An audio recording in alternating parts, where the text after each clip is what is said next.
Usted lo sabe que la niñez es una etapa fundamental para el futuro de una persona, incluso para el país. Es por ello que deben gozar de todas las necesidades básicas como educación, buena alimentación. Hoy vamos a hablar sobre la niñez de México en Punto y Coma.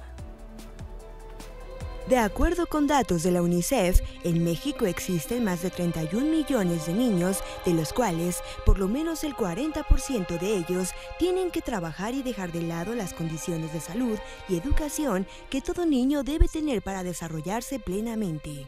Además, los ingresos que reciben los niños trabajadores son mínimos. Si es que logran que se les pague por sus actividades, solo el 29% de ellos reciben un pago por las actividades que realizan. Sin embargo, otro 35% de los niños y de niñas cuya edad oscila entre 12 y 14 años ganan menos de un salario mínimo. Otro aspecto que resulta alarmante es el crecimiento del número de menores que tiene que recurrir a la prostitución como único medio de sobrevivencia. El trabajo infantil priva a los niños de las condiciones normales para un desarrollo pleno, es decir, les impide gozar de la salud, la educación y el juego. A esto se añade el hecho de que en sus diferentes trabajos los niños están expuestos a peligros, accidentes y enfermedades.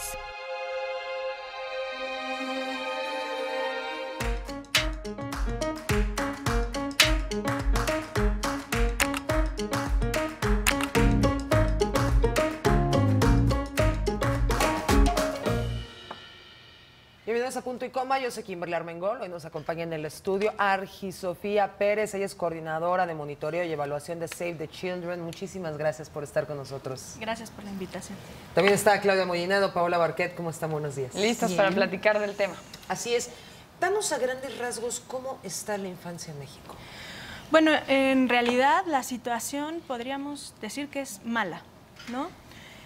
Más de la mitad de las niñas y niños en el país viven en situación de pobreza. Y este es un dato mayor al dato de la población adulta. Entonces, los niños están en una situación todavía más complicada que los adultos. Pero si hablamos de carencias, 1 de cada 4 tiene al menos 3 carencias. Y las carencias... 1 de cada 4. 1 de cada 4. Las carencias pueden ser rezago social, rezago educativo, el acceso a servicios de salud, viven en viviendas que no tienen características constructivas adecuadas, es decir, tienen materiales débiles, lámina o incluso desechos, o viven en refugios, viven en situación de hacinamiento. Entonces, ese es un panorama como grave, que de pronto no lo tenemos tan claro. Y esto, que es el tema concreto de pobreza, nos lleva a ver otras temáticas que están afectadas por ahí. Entonces, por ejemplo, si hablamos de educación, estamos muy contentos normalmente porque la cobertura educativa a nivel primaria y secundaria es muy alta. Más del 90% de las niñas y niños van a la primaria, más del 90% van a secundaria, pero no es así en el nivel preescolar ni en el nivel de preparatoria, donde ya el porcentaje baja alrededor de 75%. Pero además de eso, que dices, bueno, hay deserción, no están acabando los estudios, tenemos un problema más grave y es el tema de la calidad de la educación, porque solo 1 de cada 5 niños en primaria y en secundaria tienen los conocimientos básicos de lenguaje y de matemáticas. 1 de cada 5. Entonces, no diga, adelante. Ahorita que refieres justamente que refieres la educación en México, me gustaría preguntarte qué papel juega hoy la tecnología en las nuevas generaciones, porque es fundamental en las escuelas. Sí, es un elemento fundamental, pero antes de llegar a la tecnología tendríamos que irnos a la base. Si no saben leer, ¿no? Si no saben escribir, la interacción con los medios digitales se vuelve complicada y eso es lo que está pasando, ¿no? Es decir, saben leer, si tú les pones un texto lo leen, pero no tienen comprensión. Exacto, no saben qué están leyendo, no se enteran y no pueden entonces usar esta herramienta tan fuerte que es la lectura para desarrollar otras habilidades. Pero, por ejemplo, sí saben abrir una app. sí saben meterse a las aplicaciones que hoy tenemos en las plataformas digitales de una manera muy fácil. Es más, muchísimo más sencillo es mucho más sencillo para ellos que para los mayores. Entonces, ¿qué papel determinante juega hoy la tecnología en materia educativa? Puede ser importante y útil justo porque las aplicaciones suelen ser intuitivas, ¿no? Visualmente, más o menos todas funcionan igual y aprendes una manera de utilizarlas. Pero el problema es que las están usando justo para jugar o para redes sociales y no se están usando adecuadamente. O sea, nada para educación. Pues sí hay algunos aplicativos, en algunas escuelas hubo una campaña muy fuerte y se dieron en sexto de primaria tabletas a los niños, pero no hay una vinculación real entre qué vamos a hacer con esos equipos, cómo los vamos a aprovechar de mejor manera. Y bueno, ya en sexto de primaria pues ya leen terriblemente. Entonces, creo que antes de usarlas, que sí, estoy de acuerdo contigo, es una muy buena herramienta, tenemos que ir a lo básico. Y lo básico es que lean bien, que sepan sumar, que sepan restar, aritmética básica. Sí, sí, sí. Otro de los temas que nos estabas diciendo era salud. Sí. ¿Cómo está el tema en salud? Ahorita nos estabas dibujando un poco en educación. ¿En salud cómo están las cosas? En salud también hay una cobertura buena de los servicios. Ha crecido mucho a partir de la creación del Seguro Popular. Entonces, también es un poco igual. Tenemos acceso a los servicios de salud. Son 85% de las niñas, niños y adolescentes tienen servicios de salud, que tienen garantizado el acceso. La mayoría en el Seguro Popular, más de la mitad en el Seguro Popular, y esto es lo que ha ido creciendo, ¿no? O sea, la cobertura se ha ido creciendo hacia allá. El asunto es que servicios como el IMSS, el ISSSTE, servicios públicos, que al menos tienen una cobertura más grande de enfermedades que atienden, han disminuido la cobertura. Entonces, el crecimiento que se ha dado no es que haya habido más cobertura, sino que dejaron de estar cubiertos, por ejemplo, por el IMSS, ¿no? Entre 2000 y 2010 se notó eso, bajaron del IMSS y crecieron en el Seguro Popular. Entonces, no estamos abarcando todavía un pedazo, no hemos crecido en ese pedazo de niños. Entonces, la calidad de los servicios también es un tema, no necesariamente que estén cubiertos y tengan el acceso les garantiza que su salud esté mal, pero hay un problema muy fuerte que podríamos llamarlo una epidemia, y es el tema de la malnutrición, concretamente sobrepeso y obesidad. Ha ido creciendo. O sea, si bien en México se han hecho esfuerzos muy grandes y se ha logrado disminuir los niveles de desnutrición, lo que se ha complicado es la malnutrición, es decir, el sobrepeso y obesidad han crecido. Casi la mitad de los niños de este país sufren esta condición. Un tema importantísimo y con el que ustedes en Save the Children trabajan muchísimo es la violencia. Sí. Vamos a hablar de eso al regresar de la pausa. Ya volvemos.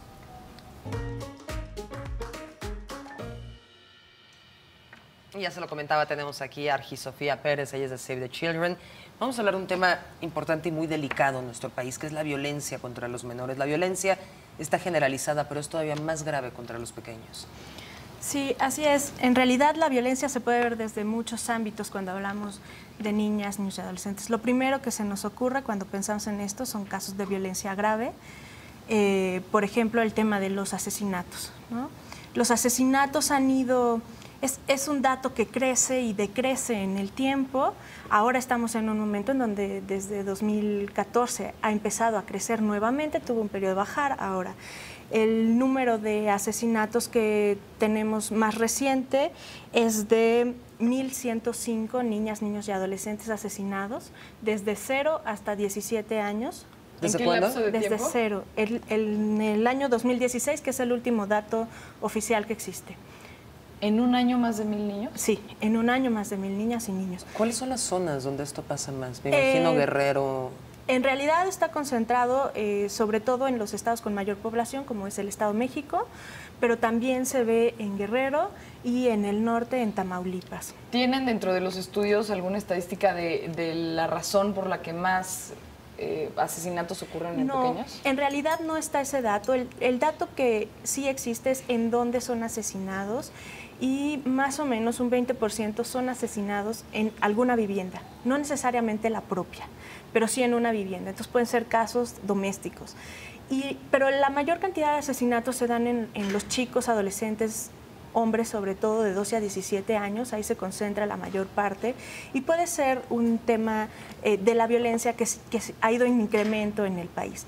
En el caso de los asesinatos se concentra en hombres, pero si hablamos de desapariciones, que también es un tema serio, las desapariciones se concentran en adolescentes mujeres. También por trata de personas, claro. Probablemente, es muy probable que se deba a eso. Ahora, el caso ahí de los datos de desapariciones, digamos, las muertes es muy fácil, uno lo mide por año porque es un suceso que, o sea, uno se muere, digamos, una sola vez. Sí.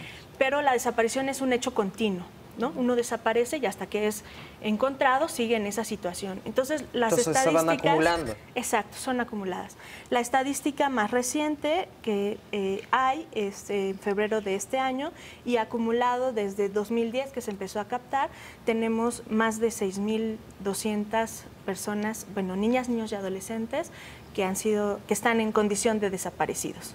Desafortunadamente no sabemos, porque la estadística no es una muy buena estadística, no nos permite saber, no hay un control de esos 6.000 cuántos han aparecido, ya sea que han aparecido con vida o que han aparecido sin vida, que también puede ser la situación. Entonces, ahí esa es una cosa que nos preocupa, no saber realmente qué está pasando. Si bien tenemos, por otro lado, estadísticas de la alerta Amber, no necesariamente es el mismo registro y no necesariamente sabemos si están ahí compaginados, ¿no? Ese es un problema de las estadísticas. Y esta situación de violencia que está de alguna manera normalizándose en el país, es decir, en muchos medios de comunicación, en televisión, series por internet, vemos violencia. Uno más, ¿no? Se empieza a convertir en número. Y vemos violencia, ¿no? Hay agresiones, los asuntos se arreglan a gritos o a golpes, entonces estamos inmersos en una situación violenta casi constantemente. Salimos a la calle y el claxon fuerte o el que se metió y el que se enojó, y entonces tenemos una serie de situaciones y hechos violentos alrededor que nos ponen en una situación de riesgo adicional para las niñas y los niños, pero además de miedo constante.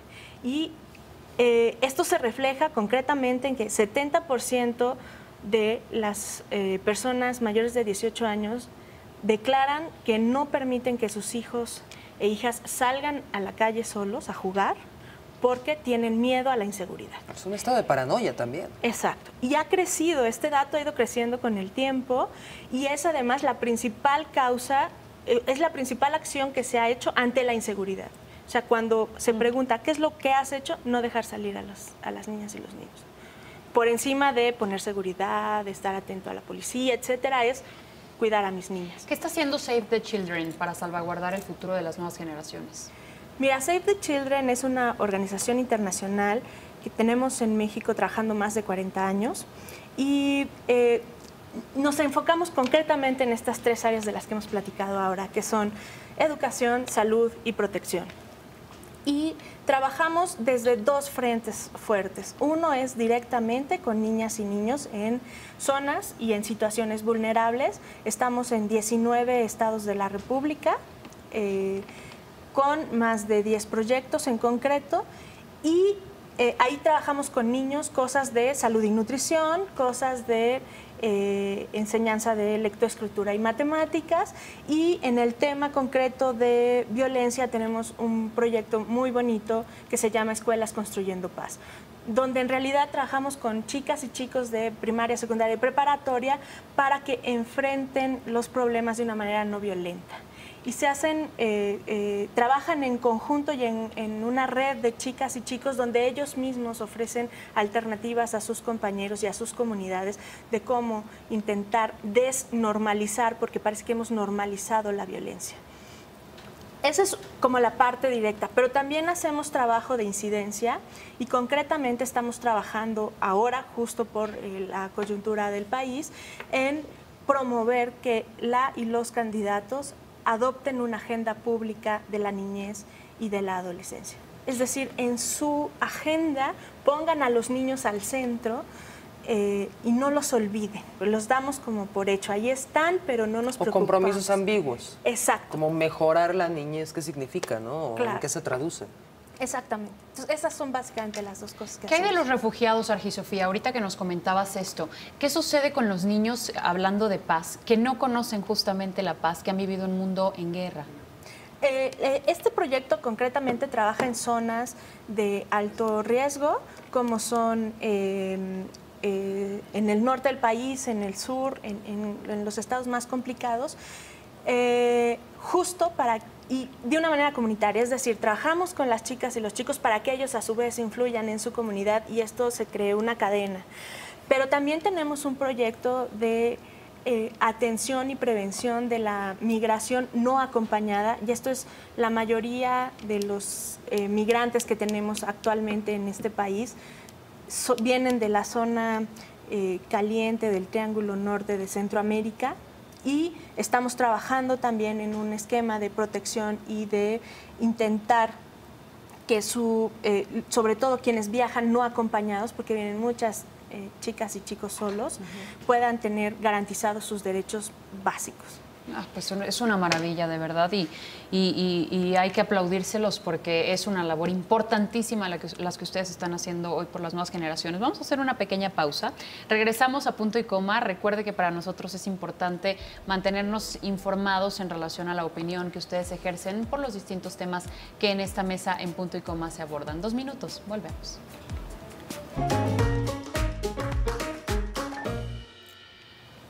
Bueno, ya estamos de regreso y agradecemos la compañía de Argisofía Pérez, quien es coordinadora de monitoreo y evaluación de Save the Children. Y ya que mencionábamos el tema de los refugiados, Argisofía, me gustaría saber qué pasa con los refugiados que llegan a México en busca de nuevas oportunidades y más o menos cuáles son los países de donde más provienen. Mira, en realidad están llegando de Centroamérica, de Honduras, El Salvador y Guatemala, que son 3 países que tienen situaciones de violencia también muy fuerte. Entonces, están saliendo las y los menores de 17 años. ¿Solos o acompañados? Ambos, ¿no? Alrededor de 18,000 llegaron el año pasado y de esos 6,000 estaban solos, no venían acompañados. Esto llama la atención porque de pronto piensa uno, ¿cómo estará la situación para que su familia decida que puede ser menos peligroso lanzarlos solos en una aventura que tiene muchísimos riesgos que se saben en el camino, ¿no? El trayecto es muy violento, es complicado, hay abuso, hay violencia, hay robo, Trata. Hay trata. Ahora, estos datos que doy son datos de aquellas niñas y niños que el Estado mexicano, a través de la Secretaría del Instituto de Migración, encuentra, recoge, da atención y después los regresan otra vez a sus países. Es decir, no les damos el seguimiento ni la atención que requieren en el país, más que mínimo de ver que estén en una condición de salud medianamente buena.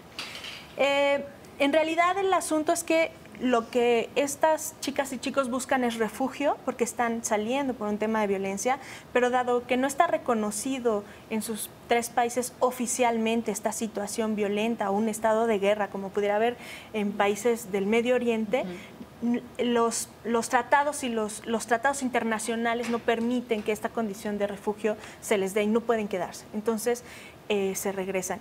Cuando vienen acompañados, bueno, permanecen con sus parientes, con sus familiares y después los regresan con ellos. Cuando no vienen acompañados, se busca ver si hay alguna persona dentro del país que sea su familiar que pueda atenderlos y recibirlos. ¿Y si no hay nadie? Y si no, de todas maneras, los regresan. Ahora, O sea, si no hay nadie, ¿los regresan? sí. ¿Y los regresan a dónde o con quién? La mayoría son regresados a Guatemala, sospechamos debido a la cercanía, que pasa un poco con las personas que regresan de Estados Unidos, ¿no? Los dejan en la frontera a su suerte, sean mexicanos o no sean, Y aquí nos parece que puede ser la misma situación. No hay manera de mostrarlo con estadística, porque la estadística otra vez no es una estadística muy precisa, solo sabemos cuántos son y cuántos regresan, de dónde son, sí, pero la estadística de a dónde los regresan no sabemos ni siquiera en qué quiénes eran. condición. Entonces, sí, no lo sabemos. Sabemos que el Instituto Nacional de Migración lleva un registro de esto, pero no es un registro público. Entonces no podemos tener acceso y saber estas condiciones, cómo se están dando. Argy Sofía Pérez, coordinadora de monitoreo y evaluación de Save the Children, muchísimas gracias por haber estado con nosotros y compartirnos sobre todo la labor que hacen. Muchas gracias. Gracias por la invitación. Vamos a una pausa y volvemos.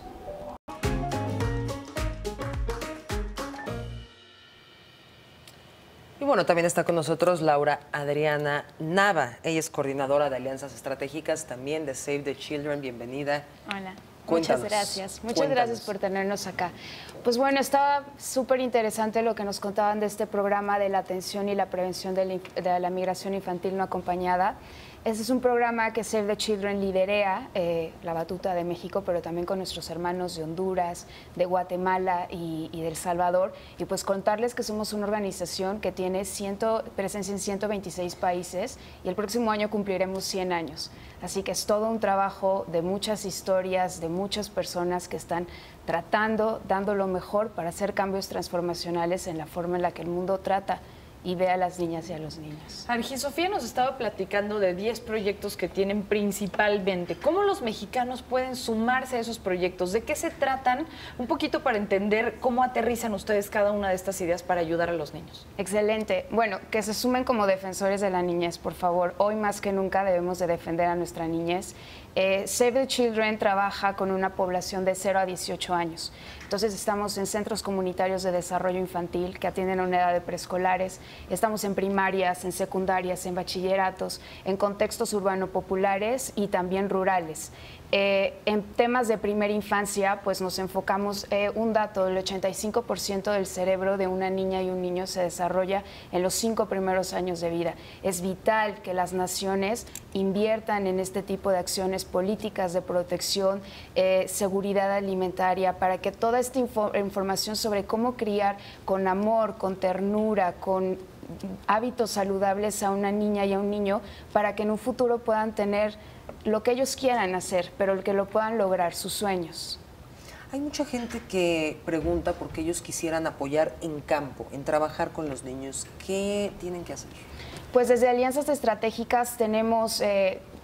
colaboramos con nuestros aliados estratégicos, recibimos esa información y estamos también motivando a que compartan su expertise. En Save the Children, nuestro gran potencial es el recurso humano, son nuestros colegas en campo, es la atención directa. Entonces tenemos especialistas, artistas, nutriólogos, psicólogos, gente que tiene todo el expertise para dar la atención directa. Entonces nosotros tenemos un respeto ante eso y tenemos que tener a las personas adecuadas para que puedan contribuir a hacer este cambio. Estas alianzas estratégicas de las que hablan, de las que nos platicas ahorita, ¿cómo se escoge algo tan importante, una tarea tan importante que es cuidar a la infancia de México? Me imagino que necesitas tener temas en especial. ¿Cómo se elige una alianza estratégica para Save the Children? Bueno, nuestros donantes, somos una fundación y tanto en nuestros donantes privados, nuestros aliados individuales, la gente que es parte del movimiento y que cree en Save the Children, pues nos permite desarrollar estos programas. Les contaba de la primera infancia, pero también en la primaria buscamos que se desarrollen buenos hábitos alimenticios. Esto me encanta contarlo porque me encanta esta relación que cuando una persona se ama, toma mejores decisiones en su vida y evidentemente esto puede impactar a que tengas un mejor consumo, no tanto de azúcar, ¿no? Que sepas medir. Entonces, trabajamos mucho los autos. Nosotros, al ser una organización que busca el cumplimiento de los derechos de la niñez, tomen mejores decisiones, estén mayor informados para que puedan decidir lo que sea de su vida, pero que puedan sacar el mejor provecho. Entonces es súper importante hablar con nuestras niñas, niños y adolescentes la importancia del amor propio, de la autoprotección para que puedan tomar mejores decisiones en su vida.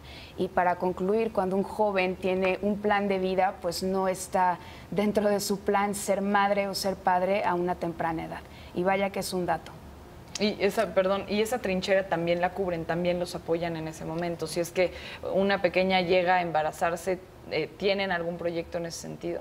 Buscamos mucho la prevención, que cuando estamos hablando con estas adolescentes, con la secundaria, ¿no?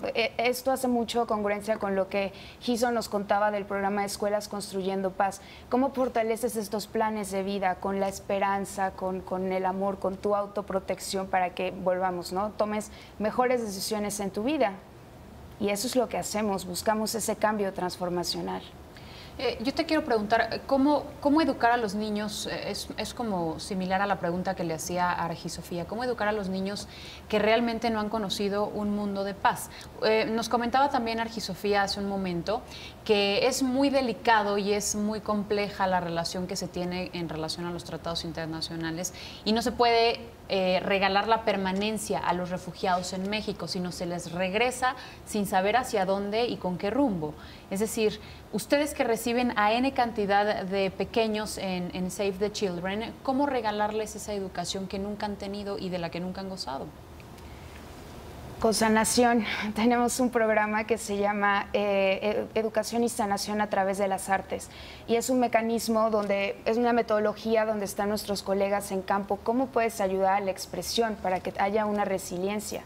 Para que puedas reconocer y seguir avanzando a lo que viene en tu vida. Esto puede ser en contextos de guerra, esto puede ser en la situación de emergencia humanitaria que Save the Children continúa trabajando desde el septiembre 2017. Entonces, ahí está el ejemplo, ¿no? Es cómo los ayudamos a que lo expresen y puedan continuar su vida, porque las cosas suceden, pero que tengas esa habilidad de ser resiliente e ir para adelante, eso es algo que tenemos que trabajar. Es decir, cuentan con especialistas capacitados en la materia en Save the Children. Así es, y por medio de las artes, esto aplica para niños de preescolar, primaria, secundaria. También estamos trabajando para que los docentes se fortalezcan y la sanación y la educación a través de las artes pueda ser algo que esté en continuo, que sea algo vivo, que se comparta.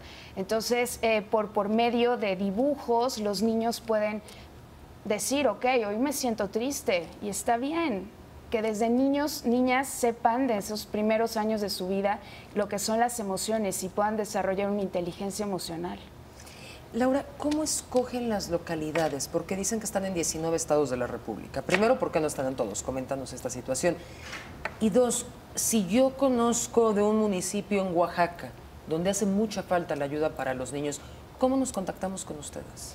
Bueno, nosotros nos encantaría estar en todos lados y ojalá más aliados estratégicos se sumen y podamos llegar a muchísimos más. Nosotros tenemos una meta global que vamos hasta la última niña y niño. Entonces nos enfocamos en los contextos de mayor vulnerabilidad, donde probablemente no hay una atención gubernamental, donde realmente se esté necesitando ese apoyo y a ellos son a los que queremos pues ayudar, ¿no? Contribuir a que haya una mejora en su vida. Hay todo un diagnóstico detrás. Save the Children tiene que evaluar con nuestros expertos un diagnóstico, si la comunidad es apta.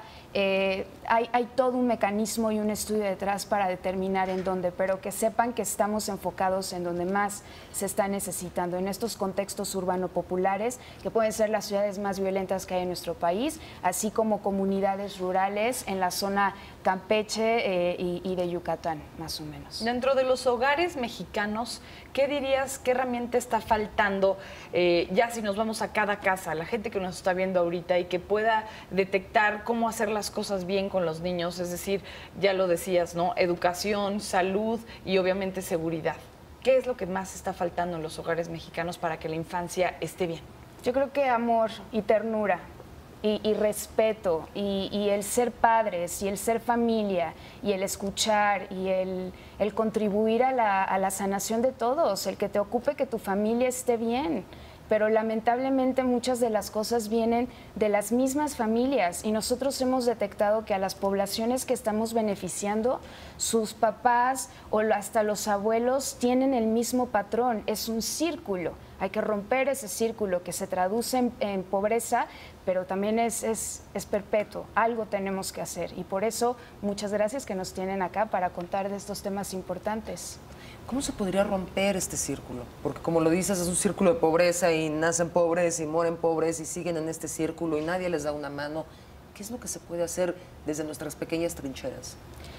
Pues desde sus trincheras, con sus familias, siempre voltear a ver a los niños, estar viendo cómo están, cómo se sienten. Y nosotros desde Save the Children, pues haciendo, y todos, ¿no? No nada más la gente que laboramos ahí, todas las personas que son parte de este gran movimiento, trabajar por llegar, porque tengan más oportunidades, porque esa curiosidad y esa conciencia despierte y para que tomen mejores decisiones.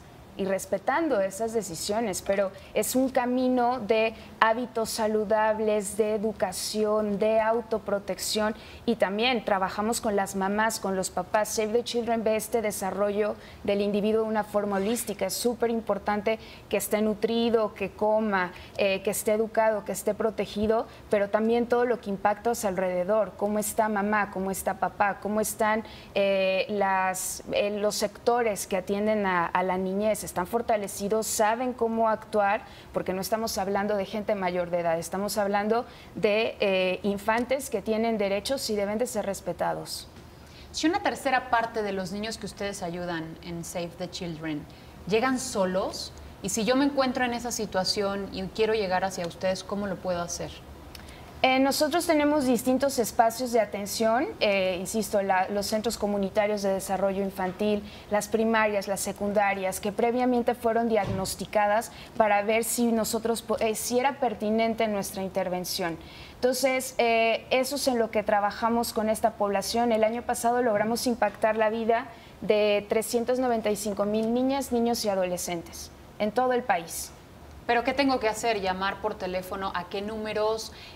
¿Hacia dónde me puedo dirigir? ¿Cómo llegar? ¿Redes sociales? ¿Qué puedo hacer? Totalmente. Súmense a apoyo.savethechildren.mx. Ahorita es un momento en donde realmente tenemos que defender a la niñez y es el momento de hacer algo. Ante tantas cosas tan alarmantes que estamos escuchando día a día, este es el hoy más líneas que nunca. telefónicas? Sí, 01800 Save the Children. Disculpen. No, ahorita lo vamos a poner en pantalla. Gracias. 01800 Save the Children. Sí. ¿Y redes sociales? Save the Children México en Facebook y en Twitter también y apoyo.savethechildren.mx. Ahora, ¿qué viene para Save the Children? ¿Cuál es el siguiente proyecto a seguir? Me imagino que estos días que tienen ahorita en puerta, que los están desarrollando, ¿y cuál sería la siguiente meta para ustedes?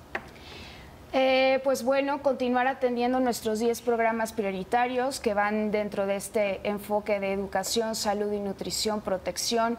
Nos ocupa mucho en un nivel nacional la atención y la protección de la migración infantil no acompañada, porque claro que estábamos hablando de niños que vienen de Centroamérica, pero aquí hay de los locales en donde hay pueblos o comunidades en donde se tienen que ir por falta de oportunidades. Entonces, ese es nuestro gran reto, poder que estas niñas y los niños puedan tomar mejores decisiones y que se cree un arraigo comunitario, porque probablemente solamente nosotros podemos lograr que, digo, todos, es un trabajo conjunto, pero que haya mayores oportunidades para nuestras niñas, niños y los adolescentes dejen de ser un grupo invisible, como lo son el día de hoy. También tenemos poblaciones tan vulnerables como las hijas y los hijos de los jornaleros agrícolas, que pueden ser migraciones internas, también hay que hablar más de ellos. Nos tiene que ocupar todas estas situaciones tan lamentables que vive este bello país, pero que tenemos que transformar.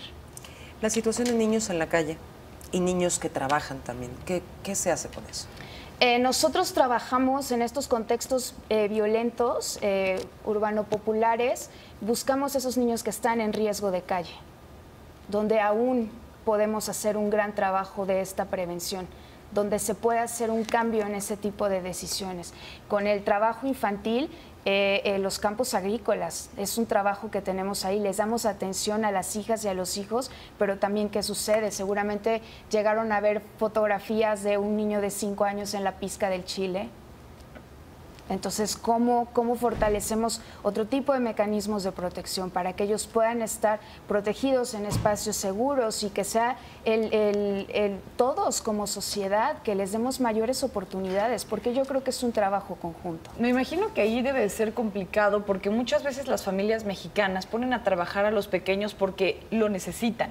Es decir, porque no nada más no puede irse a la escuela porque ni siquiera tengo cómo llevarte, no tengo el tiempo para llevarte, no tengo el dinero del transporte para poderte llevar a la escuela, sino que además tú con tu trabajo, aunque sean tus mini manitas y tu tiempecito, nos vas a ayudar para generar más dinero.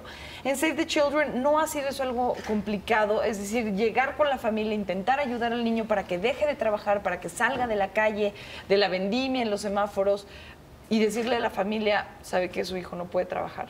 ¿Cómo funciona ese proceso con los padres? Pues sí, es un trabajo constante porque es importante la educación, se les debe de permitir tomar mejores decisiones. Está probado que cuando una niña y un niño va a la escuela, todo despierta dentro, su curiosidad, su plan de vida, hacia dónde voy, ¿no? Que es tan vital. Entonces, es un trabajo complejo, pero los padres sí reaccionan. Sí, tienen que reaccionar.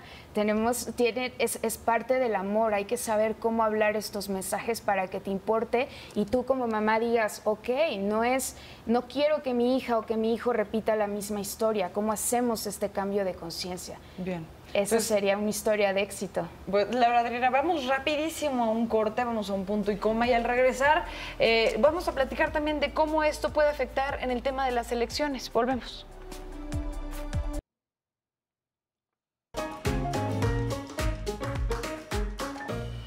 Ya estamos de regreso y bueno, estamos platicando de Save the Children y la duda que teníamos antes del corte era sobre las elecciones. ¿Por qué las elecciones? Por dos puntos importantes. ¿Qué están proponiendo los candidatos al respecto de los niños? Y Save the Children, ¿qué es lo que pide para proteger a los niños? Perfecto. Pues el 30 de abril estamos listos para escucharlos, para ver si en sus políticas es necesario actuar, que hablen, cuál es la situación. Tenemos el número 1, lamentablemente, en tasas de homicidio, violencia sexual en contra de niñas y niños. Es necesario que se hable. Sí, y hasta hoy no se ha escuchado en campaña alguna sobre el tema de los niños, así que yo creo que vamos a estar todos esperando algo muy concreto de los candidatos. Ahora, ¿qué es lo que ustedes piden a esos candidatos sobre los niños? Perfecto. Bueno, a nosotros los temas que nos preocupan y nos ocupan es el fortalecimiento de los sistemas de protección integral para la niñez, que tengan más poder de gestión y de decisión y que estas acciones puedan trascender, asignación presupuestaria para proteger y garantizar los derechos de la niñez, el acceso a servicios de salud de calidad, a una nutrición adecuada y a mejorar en habilidades de autocuidado en salud y nutrición, lo que decíamos de los hábitos saludables, que toda la forma de violencia en contra de la niñez ya no sea tolerada. La participación efectiva de niñas, niños y adolescentes a través del acceso a su derecho de expresión, escuchar qué es lo que dice la niñez, qué es lo que piensan las y los adolescentes, cómo ven este desarrollo. Tenemos un gran potencial demográfico de jóvenes, es momento de utilizarlo, de escuchar, para que podamos hacer un cambio positivo en nuestro país. Sí, era importante, ¿no? Creo, escuchar eso, porque ahora los candidatos tienen en sus manos también formar parte de esas alianzas estratégicas de las que hablabas hace un momento. Pareciera que es solo sociedad civil, pero la verdad es que los políticos tienen la primera tarea de encargarse también de que exista una estructura para que nosotros también podamos ayudar. Así es, y estamos listos para contribuir. Este es el momento de hacerlo y hay que actuar. Hay que actuar en beneficio, es positivo para todos, para nuestra nación, para la salud también de nuestro país y de la misma humanidad. ¿Ustedes con quiénes están coordinados a nivel local y federal? Por ejemplo, ¿trabajan con el DIF en las diferentes entidades? ¿Con quién trabajan? Sí, tenemos relación cuando nuestros programas están operando, pues las localidades, los gobiernos están al tanto. Hay buena relación con el sistema DIF en proyectos. También para nuestro programa de los jornaleros agrícolas, pues colaboramos con Sedesol porque damos atención en estos albergues o como comedores comunitarios, en el tema también de la emergencia humanitaria que llevamos 6 meses trabajando en estas comunidades afectadas, pues también hay que trabajar con todos los niveles.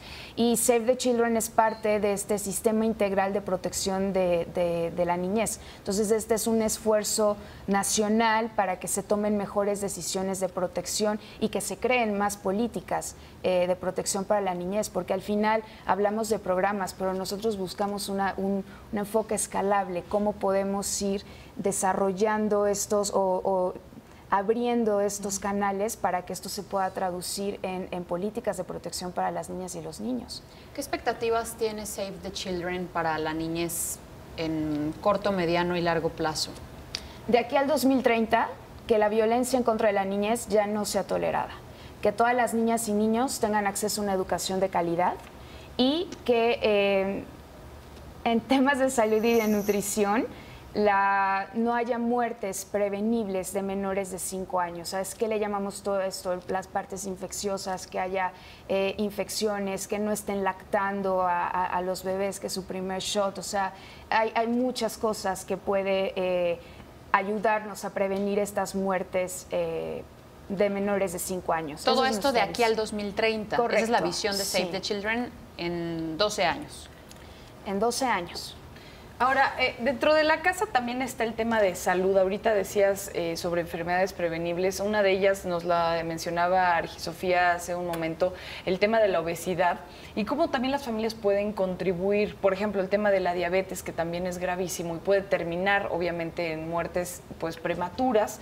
¿Cómo podemos también hacer conciencia dentro de las familias de la importancia de un hábito tan sencillo, entre comillas, porque obviamente de entrada la pobreza lo impide, para una correcta alimentación y entonces evitar después que se desencadene una crisis verdaderamente, como lo estaba diciendo Argisofía, es ya grave, ya pareciera epidemia incluso? Así es, o sea, lo principal es fomentar hábitos saludables. Imagínate a una niña que viene de un centro comunitario de desarrollo infantil, que es en contextos vulnerables, llega con su mamá y le dice, mamá, hoy tenemos que comer 3 verduras y 2 frutas. Y entonces es como lo que la niña habla todos los días. Y ahí vas haciendo un cambio de conciencia, porque es la niña quien le está pidiendo a su mamá. Hay que llevar esa información a todos los niveles. Lamentablemente, también está el marketing, ¿no? Todo, si compras esto, tienes esto. Entonces hay muchos mensajes que también parte de una ética para que estén protegidos nuestros niños, que no sean el target de este tipo de campañas. Es una realidad. Pero ¿cómo trabajamos? Pues desarrollando hábitos saludables. Que tú, en lugar de prohibir algo, mejor tomes la decisión de lo que es mejor para tu cuerpo, que te va a dar más energía, también que hagas ejercicio. Hay mucho sedentarismo, pero ¿quién está educando a estos niños? Por parte de nuestro modelo económico, que es la realidad, mamá, papá tiene que salir a trabajar. Entonces, si tú eres madre y padre, pues cómo fomentamos hábitos saludables, positivos, de autocuidado, aunque estés poco tiempo, mucho tiempo, algo se tiene que hacer, y desde la casa. Laura, el otro día leía la labor que hacen, por ejemplo, en Siria, que también es muy importante. Leía que estaban comentando algunos funcionarios, ¿no?, que llegaban con un niño a dar una manzana y el niño nunca había visto una manzana, no sabía que se tenía que comer, o un plátano, se lo estaban comiendo con todo y cáscara porque tampoco entendían. ¿Qué es lo que está haciendo Save the Children en Siria? Es una realidad muy lamentable, porque no nada más estamos en Siria, estamos en Rohingya, estamos en Afganistán, estamos en Colombia ahorita con espacios amigables para la niñez también del flujo migratorio aquí, o sea, es algo que estamos viendo en todo el mundo. ¿En Irak también? No tengo el dato, me parece que no. Y es lamentable, se habla, especialistas de Save the Children, que son generaciones perdidas por la desesperanza que se está viviendo en esos lugares. Entonces, ¿nosotros qué hacemos? Pues la ayuda humanitaria está bloqueada en muchos de estos lugares. Entonces, podemos contribuir a tener espacios seguros en donde se pueda aplicar HEART para hacer resiliencia. Es un gran reto, y lo que se está viviendo en esas zonas es muy triste. Es muy triste ver imágenes de niños que caen. No sé si vieron esta fotografía de una niña de 2 años que le está tapando los ojos a su muñeca. Pero sí, o una de tenemos 5 que le está dando de comer a sus otros hermanitos. Repítenos, Laura, ¿cómo podemos contribuir? ¿Cómo nos hacemos defensores de la niñez, ¿qué hacemos? Por favor, hoy es el momento de defender a la niñez. Nos debe de importar y hoy. apoyo.savethechildren.mx. Súmense a este gran movimiento, permítanos seguir contando esta historia y juntos lo vamos a poder lograr. Una vez que entras a la página, ¿cuál es la manera de entrar ya para donar? ¿Cuánto se puede donar? ¿Desde dónde? Me imagino que tal vez desde alguna tienda de conveniencia o directamente desde el banco. ¿Cómo pueden hacerlo más sencillo? Tenemos distintos mecanismos, pero pueden entrar, o sea, hay un teléfono que aquí ya nos están ayudando a compartir, pero apoyo Save the Children, ahí está nuestro embajador Ben Ibarra, que puede guiarles cómo va el camino. Es muy amistoso la página para que se sumen.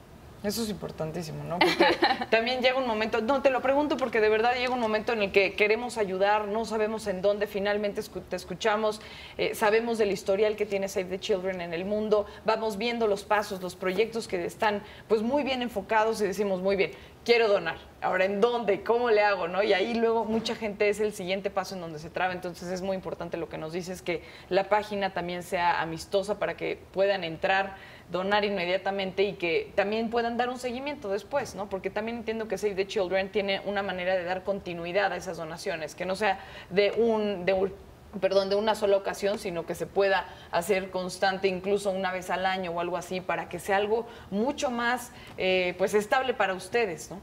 Claro, nuestros defensores nos permiten ir contando esta historia y nosotros también les contamos cómo su impacto, cómo su ayuda está contribuyendo a transformar vidas. Entonces, nos encanta contar, súmense, busquen Save the Children México en Twitter, en Facebook, nuestra página apoyo.savethechildren.mx.